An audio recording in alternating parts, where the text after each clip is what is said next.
Keetenya ballo barzafi kagallo ala shankura ganna may sarganna wati yo maratu farado himimsitu korma gobe barodu ori warededu ya jirubi ya orma Kacita namorma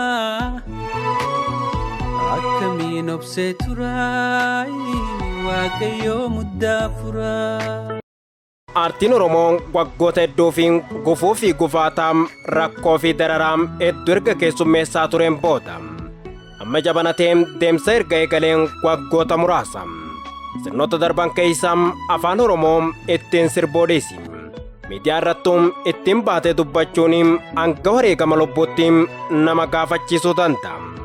Haa ta'uutii galanni gootota Oromoo hayyoota Oromoo fi aartistoota Oromootiif haa ta'uutii inni sun seenaa ta'ee darbeeti jira.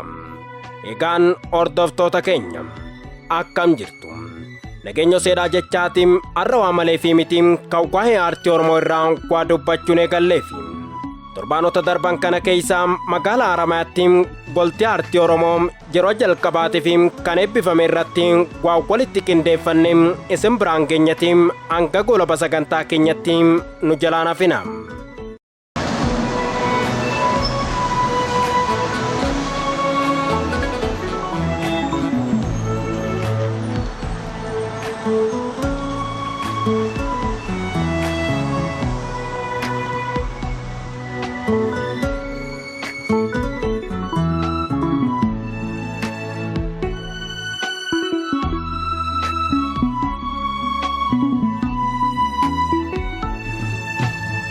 Oromoon bara jireenya isaa keessatti gosoota aartii garaagaraatiin ergaa dabarsataa kan ture yommuu ta'u gosoota aartii kanneen keessaa aartiin bobbocaa, aartiin fakkii, barreeffamaa fi aartii sirbaatti gargaaramuudhaan buuqaa madaa isaa ittiin hooqqachaa tureeti jira. Goltii aartii Oromoo baabiyyaatti magaalaa Haramaatti eebbifame kunis gosoota aartii kanneen kan of keessatti qabatee yommuu ta'u sirnicha irratti hooggantoonni olaanoon gudinichaa aanaa akkasumas immoo weelliftoonni Oromoo bebbeekamoo ta'anii fi hawaasni magaalaa Haramaa fi affeeramtoonni tokko tokkos argamaniiti jiru. Akkuma aadaa Oromootti sirnichi eebbanii takka jedheetiin kan jalqabame. Teenya yaanne akka nuti karaa nuti yaanne san Rabbi haa yaasu. Warra khayrii teenya yaanne karaa nuti yaanne san Rabbi haa yaasu. Karaa Elemoo deeme kana deemee namu nutti haa deemu nutti haa galu. Ilmi keenya hundi karaa kana haa dhufu. Khayrii inni yaade tana namayyuu haa yaadu. Warra dubbiin isaanii sabad tadhaaban qabattuuf Rabbi nu haa godhu. Warra xiqqaa beeku guddaan guddaa beeku Rabbi nu haa godhu. Warra hayyuu fi kabaju Rabbi nu haa godhu. Warra hayyuu fi jala deemu Rabbi nu haa godhu. Balaa dhiyaan aggaamamte tanallee balaa bubbeen fuute Rabbi isii haa godhu. Bahar zulumaat Rabbi haa kaayu. Bahar zulumaat Rabbi haa kaayu.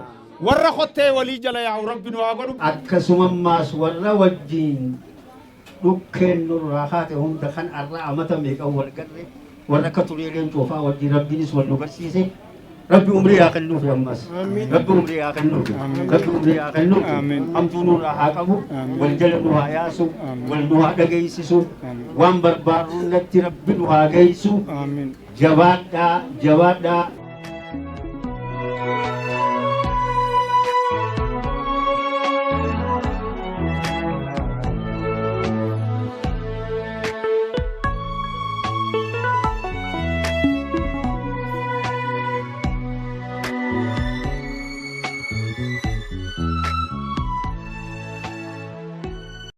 hundeessaa fi bu'uureessaaniin gola aartii Oromoo kan ta'e aartist Elemoo Alii carraa har'aa Oromoon dhandhame kana keessaa qooda guddaa kan qabaniif bara ijoollummaa isaanii irraa qabee hanga har'aatti wareegamni aartist Elemoo Alii uummata Oromootii fi Itoophiyaatiif gumaachanii waan qubaan lakkaa'amuu miti kan jiran ammootu kantiibaa magaalaa Haramaa obbo Mul'ataa Bushiraati. Obbo Naggaa Odaajoo itti aanaa Komishinii Aadaa fi Turizimii Oromiyaa kabajamoo leegen asit Elemoo Alii kabajamoo artist Qamar Yusuf kabajamoo Abbaa Gadaa humbannaa kabajamtoota hirmaattoota magaalaa Dirree Dhawaa magaalaa Hararii fi magaalaa Finfinnee irraa dhuftan hundi jiraattota magaalaa keenyaa jii baga nagaan dhuftaniif isiniin jedha. Itti aansuudhaan hojiin artistii keenya obboleessa keenya abbaa keenya magaalaa kana keessatti hojjetan mana kana ni gayaaf jeeti miti mootummaan kakanneef manni kun itti xiqqaataa manuma kanaa kakannameef kan ammoo aadaa Oromoo artistoota Oromoo kana asitti beeksisuu isaaniitiif akka naa galatoonfattaniin barbaada. Hojiin xiqqoon hojjetan kuni hojii xiqqootti ilaaluu dandeenya iddoo xiqqoo irratti hojii guddoodha hojjetan. Garuu immoo artist Elemoo biyya tanaaf ummata Oromootiif ummata Itoophiyaatiif hedduudha laffe. Waggoottan urmii dargaggummaa isaa irraa eegalee hangammaatti guyyaa tokko osoo hin boqotin ummata Oromoo kana ceesisuudhaaf bilisummaan irraa harkannettuun lafaan dhufne yoo sirbee Elemoo dhageeffattan bara baraan sadarkaadhaan jira jechuudha. Yoo fadhii qabaate silaa kan biraa sirbee qarshii sassaabbachuu danda'a garuu sirbee ummata keenya kakaasu sirbee injifannoo arraantan Oromoon akkana walitti qabattee mari'achuu fi eebbisuu dandeesse kanaaf galtee guddaa taasisanii akka mootummaattis akka bulchiinsa magaalaa Haramaatti illee artist leegen Elemoo Alii baay'een galatoonfadhaa jechuudha. Kanaafuu hojii kana bal'inaan akka hojjetuuf hojii kana babal'isee magaaluma teenya tanattis iddoo biraattis akka hojjetu asitti illee haala mijaawaa biraa mijeessinee fi iddoo bal'atti hojii tana akka hojjetuu fi iddoo mana jireenyaa illee kanaan booda jechuudha. Amma kana iddoo tana iddoo turizimiiti goona ni daawwachiifna. Bareechinee daawwachiifna. Kanaafuu akka bulchiinsa magaalaatti itti aansee illee iddoo jireenyaa kan biraa siif hin kennaa jechuudha.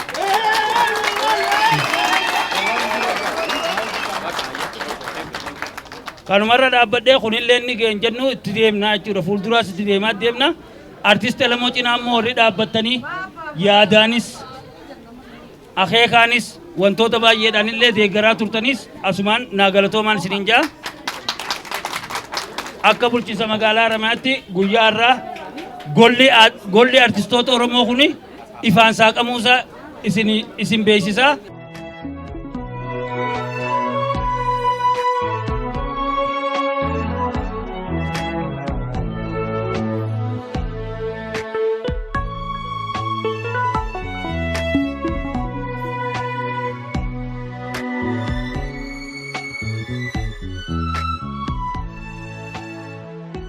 Artiin meeshaa guddaa uummata ittiin barsiisa waan ta'eef Walti aartii Oromoo kun magaalaa Haramaatti jalqabuun isaa uummata baha biyyattiitiif carraa guddaadhaan kan jiran ammootu itti aanaa Koomishinii Turizimii Oromiyaa obbo Naga'oo Aliiti. Kabajamaa artistii Oromoo qaalii Elemoo Alii baay'ee gammadde. Irra deebi'een baay'ee gammadde jechuu barbaada. Kabajamtoota artistoota Oromoo qaqqaalii as keessa jirtan kanneen akka Qamar Yusufaa, kabajamtoota keessummoota bulchiinsa magaalaa Dirree Dhawaa, naannoo Hararii akkasumas immoo naannoo keenya irraa kan dhuftan kabajamoo kantiibaa magaalaa Haramayaa obbo Mul'ata, kabajamtoota abbootii gadaa, jaarsolii, abbootii amantaa, keessummoota asitti argamtan hundi keessanuu baga nagaan dhuftan jechuu barbaada.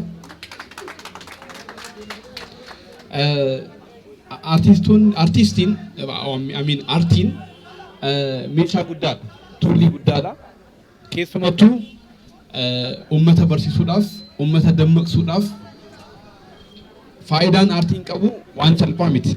Keessumattuu immoo uummata Oromoodhaaf aartiin maal akka ta'e nuti hin beekna jechaadha.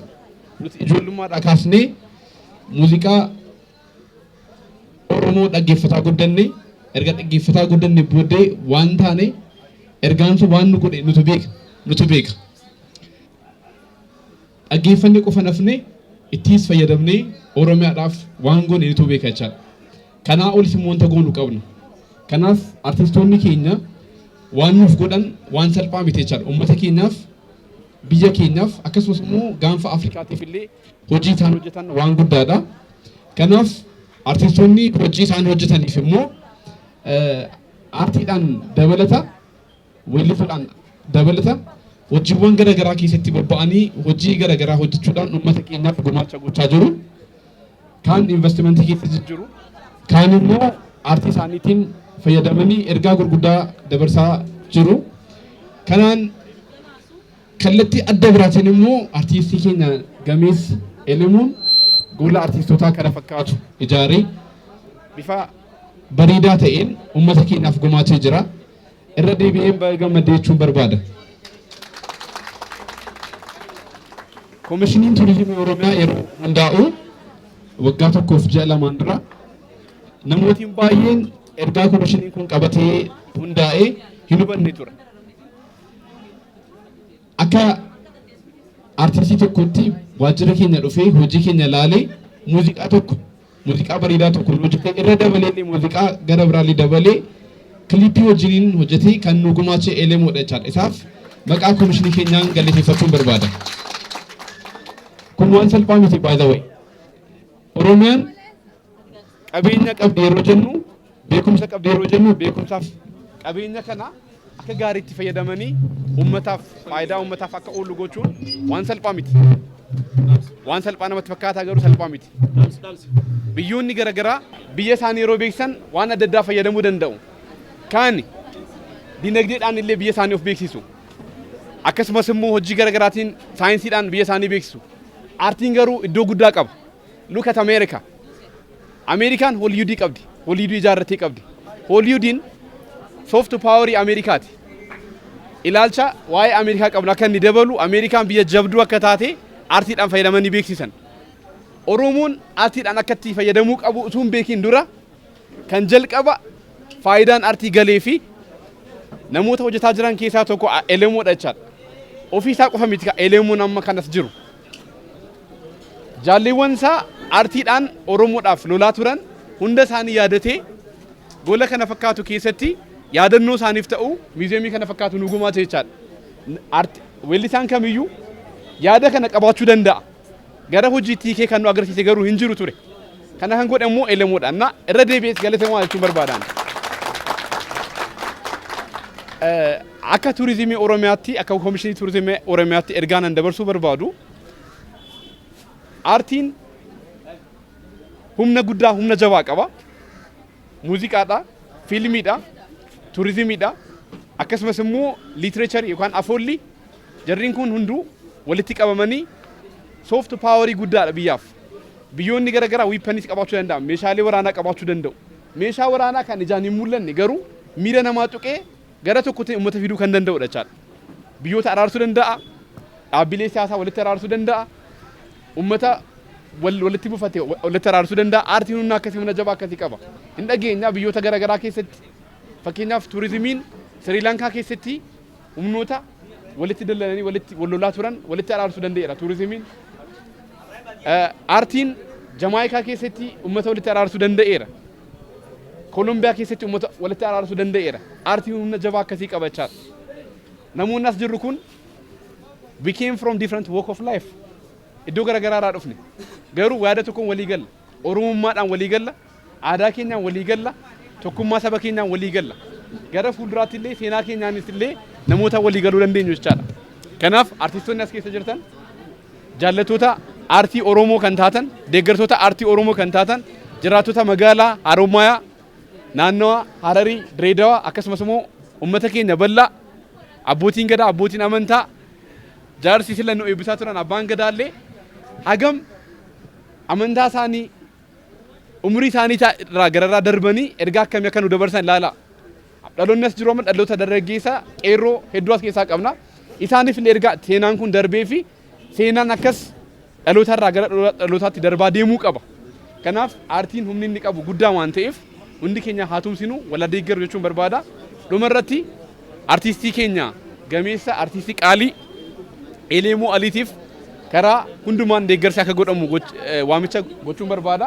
Koomishiniin keenyas humna danda'amuun karaa danda'amu hundumaan isa dura isa cina dhaabbachuu akka dandeenyu asumaan waadaa galuun barbaada. Galatuma.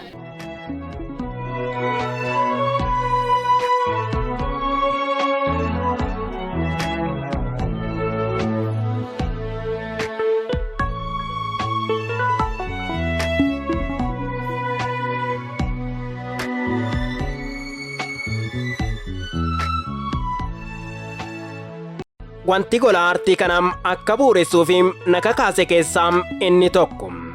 Anis akka namatti fageesse yaaduuf yaaluu kootii fi maaltu uummata biraatiin gadi nu taasise jedhee gaafii yeroo hedduu sammuu koo keessatti koofamirraa ka'uudhaan waan kana hundeesse kan jedhe ammootu artist Elemoo Aliini. Suuraaleen weelliftoota Oromoo fi saboota biroo kan galmicha keessatti argamanis muraasa irraa keessummoota fi ibsaniiti kan jiran. Galatooma warri fagoo irraa dhuftanis warri dhihoo dhuftan warri magaalaa Haramaayaa akkasumatti Oromiyaa mara keessaa kabajaa fi jaalala guddoo isinii qabaachuurraa dhugaa dubbachuudhaaf niin suukannaama. Galata guddaa qabdanii har'a akkanatti fuula keessan dura dhaabbadhee dubbachuun kiyya fi hiree tana argachuun waan guddaadha. Namni biyya isaa keessatti lafa isaa irratti afaan isaatiin boonee dhaabbatee haasa'uun waan guddaadha. Baga waliinuu as geenye baga gammaddaniin isin ijaa. Obboleeyyan kiyya dubbatan waan silaa dubbatamuu qabu haa ta'u immoo xiqqoo gabaabseetumaan isin ibsa. Wanni waan kanarratti naka kaasee dhugaa dubbachuudhaaf fageesseetumaan akka nama tokkootti anis yaadee addunyaa biraa keessaas waan daddabarree jirruuf dhiiroo nuutu laafamu artistoota Oromootu laafamu mootummaa teenyaatu laaftumu uummata keenyaatu laafa. Jara sadiin kan adda qaqqabeeti ilaale. Dura abbaan yoo falmate if jaalachuudha dura. Ani yoon if jaaladhe obboleessa kiyyaas nin jaaladha. Waan gaarii yoon uffadhee waan gaarii nyaata gaarii nyaadhe akkasumatti jaalala waan kana waan hin qabuuf jecha kan biraatiif illee akkasumatti yaada. Haa ta'u jaalaltii immoo waa hunda caalti. Wal jaalachuun, wal jala deemuun, wal kabajuun, walii tumsuun, tumsa lolaa osoo hin taane tumsa gartee qabeenyaati isaa ta'u. Qabaataa keenya tokko qubatti laachuu miti isa jabeessu. Guddoon sun egaa wanni dhugaa dubbachuudhaaf waan kanatti naka kaase akkumaan jeetti dadhabinsa nuti qabnu ta'uu mala isarraa illee chini baana akka fakkiitti wanni hafe maalii jeetiin xinxili waan aartiirraa haa ta'u yoo wama xiqqaa kana garte isuma kanaan guddifadhee godhaa maaliin jennaan warra lubbuu isaanii qaqqaalii akka maletti laatee fi warreen afaan Oromoo kana calaqqisuu irratti ifaajjee guddaa godhe kadamoo san arganne qabu'aan arganne gaafa argate immoo meeshaalee silaa gartee ittiin tattaphatu bitatee yookaan horii kafalee afaan isaa kana jabeessuudhaaf sochii gurguddaa godhe kana warreen wareegamaniif rabbi ramataa godhu kan jiraniif ammoo jiruu tana akkanatti footoo isaanii tana boca kana agarsiisuun ta duraa gammachuudha. Lammada dhalateenya ta dhuftu jabeessuudha. If bira taree immoo an mataan kiyyattiin gammada. Tanaaf isinillee bakka tana geessan dhugaadha. Obboleessi kiyya Qamar reefu dubbate yeroo dheeraa rakkoof bal'oo gammachuu cinqee hedduu hojii dabarsine. Maal irratti jennaan afaanuma kana. Rakkoon afaaniitu cimtuudha. Namni if hin taane afaan kee aadaa ta'e duudhaa silaa gartee qabaachuu qabdu yoo hin qabaatin galma gahuu hin dandeessu. Nama sun illee ta'uu hin dandeessu. Kanaaf if ta'uun barbaachisaadha. Tokko haa taanu galatoomaan isinitti illee dandeessu. Sirna eebbaam gola Artii Oromoo kana irratti artistoonni hedduun kan argaman yommuu ta'u isaan keessaa mootiin shaggooyyee artisti Qamar Yuusufi yaada waltajjichaa irratti kaaseen namni namummaan osoo hin taane hojiidhaan wal caala jedheera. Galatooma Haramayaan biyya jaalalaa, biyya kabajaa, biyya waa hundattuu namnis muknis qilleensis illee namatti tolu as keessa dhufuma keenyaafuu hunda keenyaafuu ifumaaf illee mee harka dhawadhaan isin jaa. Kabajama bulchaa magaalaa kanaa obboleessa keenya reefu saasoo godhaa turanii artistii jajjabeessuu keessattis dargaggoon naannoo kanaatis warra aadaa fi turizimii kan halaala irraa dhuftanis shamarran keenyaas hundi keessanuu akka waliigalaatti ilmaan keenyaa fi abbootiin teenyaas galatoomaan isiniin jaa. Kanatti aansee wanniin xiqqoo waa'ee obboleessa kiyyaa Elemoo Alii kanarraa hin dubbachuu barbaada. Anaa fi Elemoo Alii qabsoo tana keessatti nama yeroo dheeraa waan adda addaa keessa rakkoo fi bal'oos waliin ture. Yeroo adda addaa keessatti jechuudha. Amanni isaa hedduudha. Amma yoo namatti isaa dubbadde umriin teessan meeqa nuun jettanii? Ammoo namni akka namoomaatti wal hin caalu. Namni hojiini wal caala. Biyya tana artistoota hedduu jira. Elemoo keenya durallee biyya tana dhufne akkuma reefu yaadiin keenya jeetti ol yaadiin jeetti yaaduun hojjechuun taatu. Waan nuti hundin hojjetini itti yaadee legend obbo Elemoo Olii hojjetee seenaa Oromoo keessatti bakka guddoo qabaa. Hogguma dhaaba kana laalanuu harka nuu dhaabaaf hin ga'a.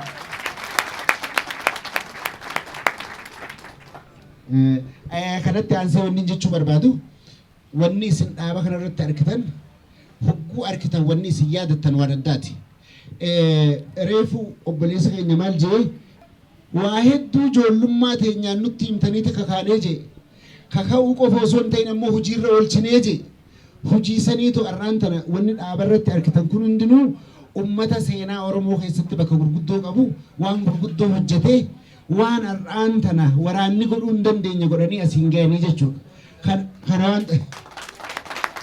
Kana waan ta'e jecha dhaloonni nu boodaan dhufu akkuma duritti Oromummaa teessan jabeessitanii sabaa fi sablammoota nu keessa jiruufillee kabajaa kennitanii abdii firra qabaattanii jaalalaa fi cimina aadaa teessan jabeessuu irratti afaan keessan jabeessuu irratti biyya teessan jaalachuu irratti akka waan kana nu boodaan dhuftanii itti fufsiiftan abdii guddaan qabaa. Galatoomaan isiniin jaa.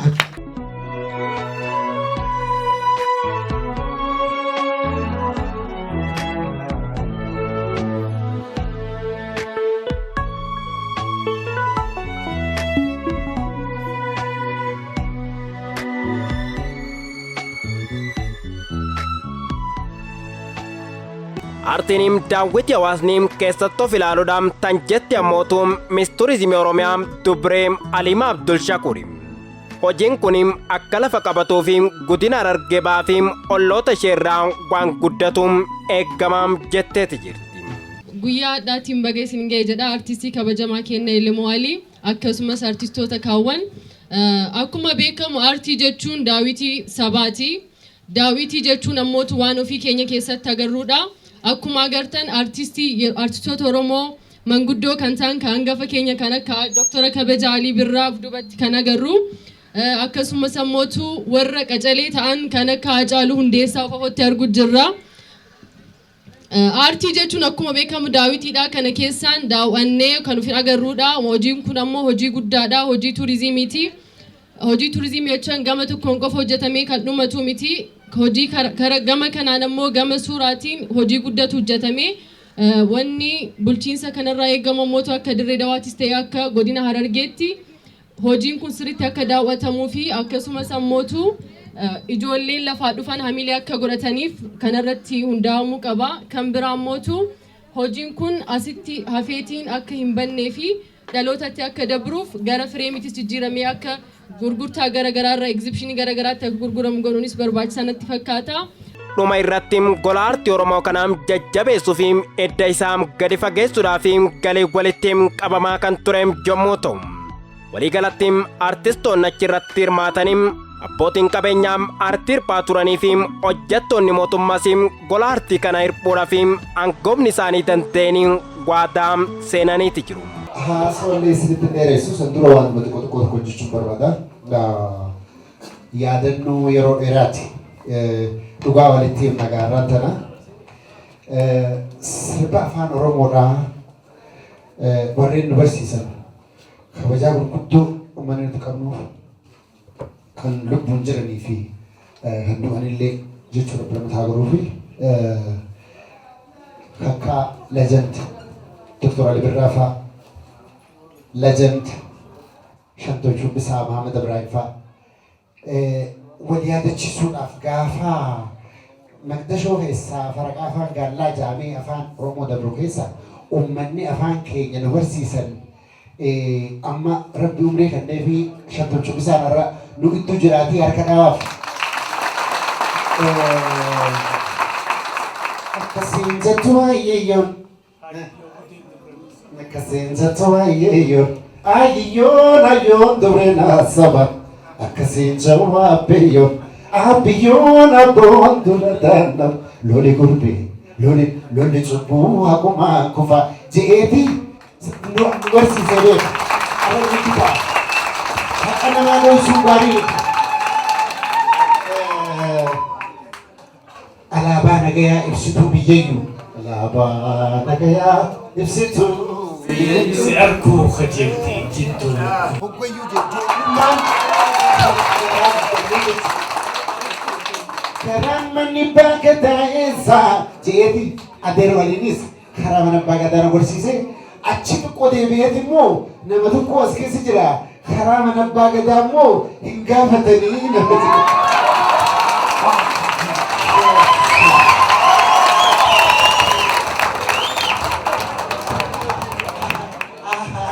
Asal Sirna ini bahasa wani kana kasih di kaba. Hawi serbani kaba. Wani bilisumma Oromoo da jolumma rai warra keenya keessa diigalu seenti. Hunda kan fitanii kan cafaqanii itti biyyaa baane. Namni immoo akkaan sirbatti seenu na godhe.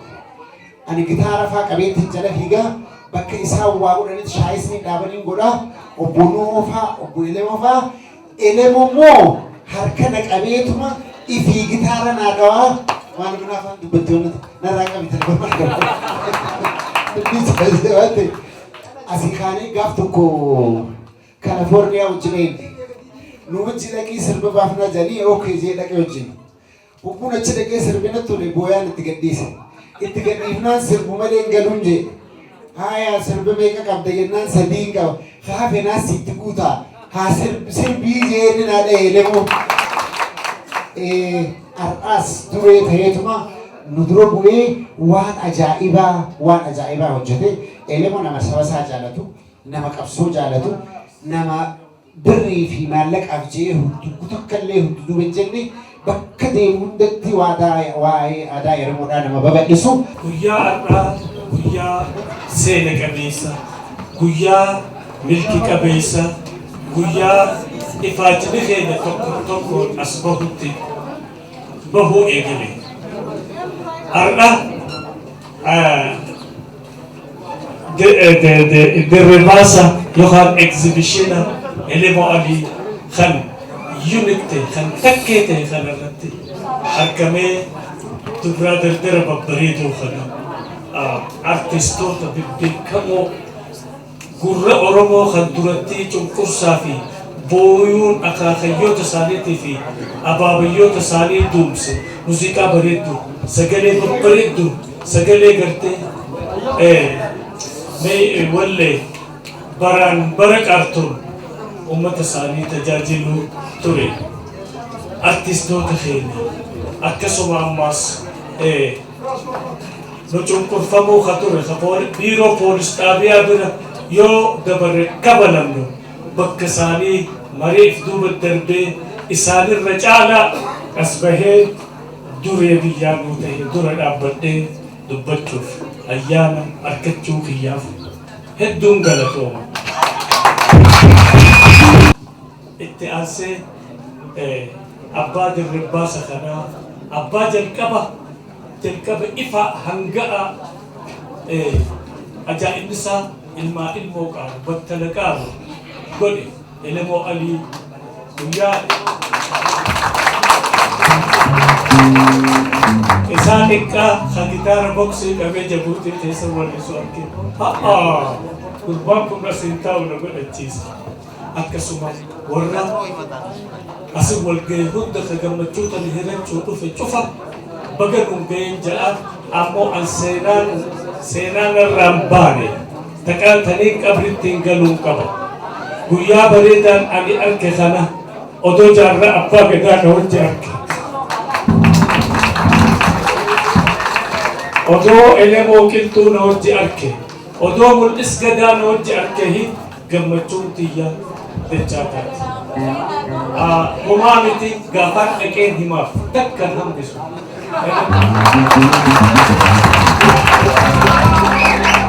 Elemoo keenya wallisoonni cufti ka'arra jiru hiriyaa teetii kasarra gurguddoo waan kana sirra laallachuu qaba.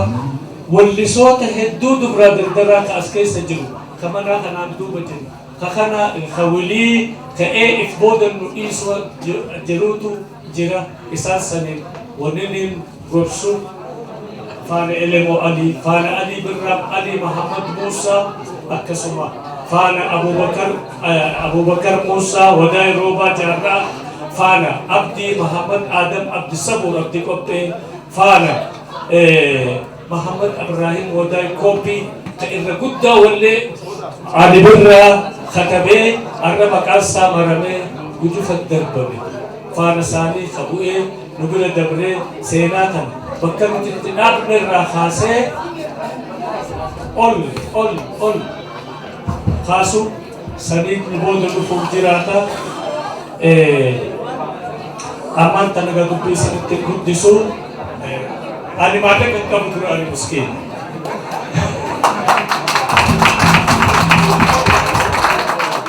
Qabeenyi kan qabu malaayinni biliyoons kan qabu afaan Oromooti.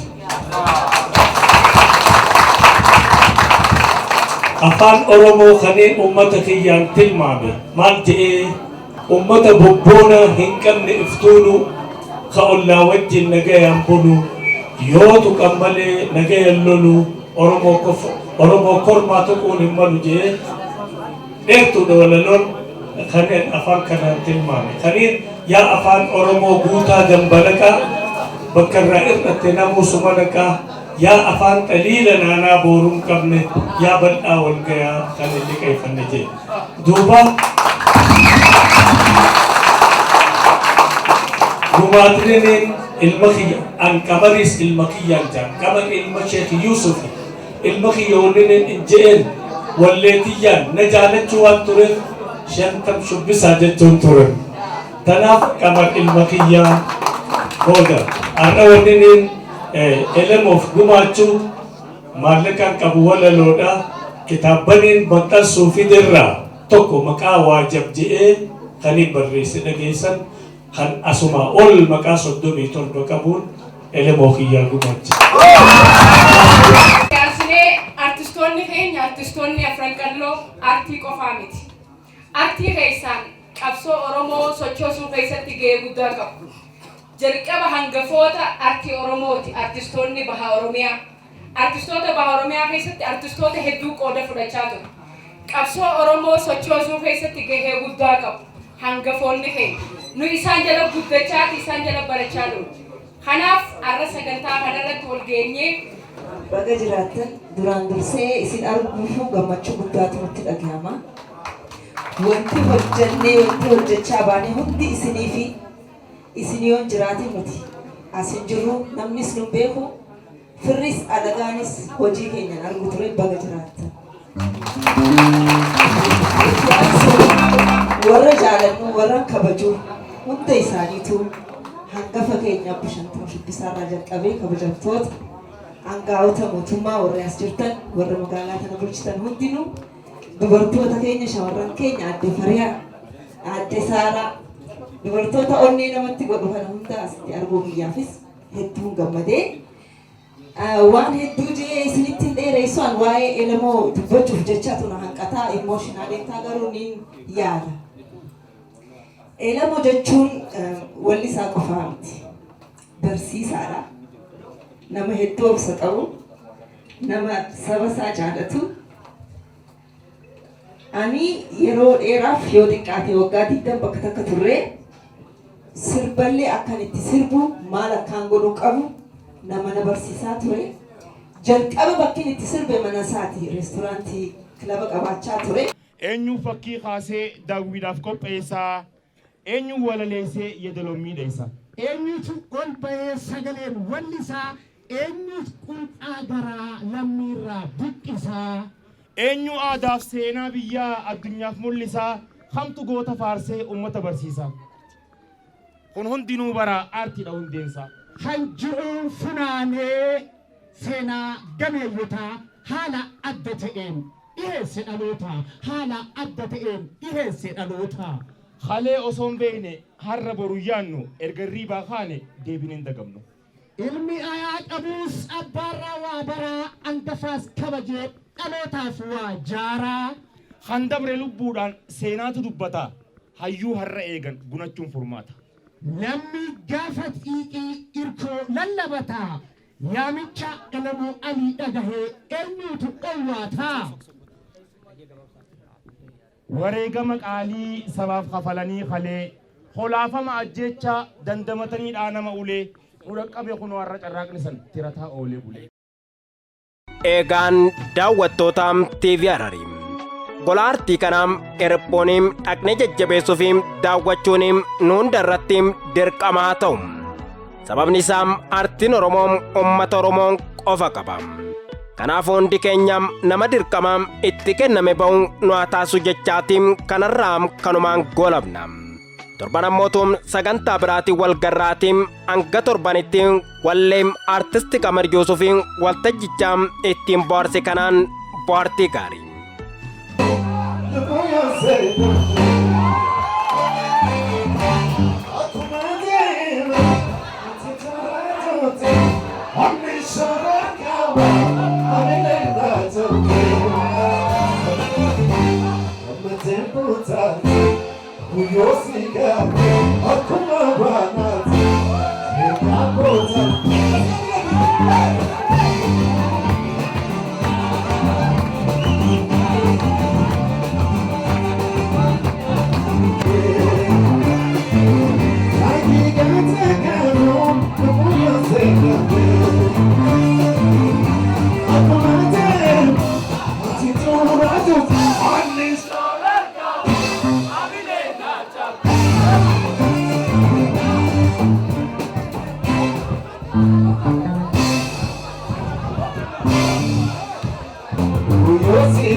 Not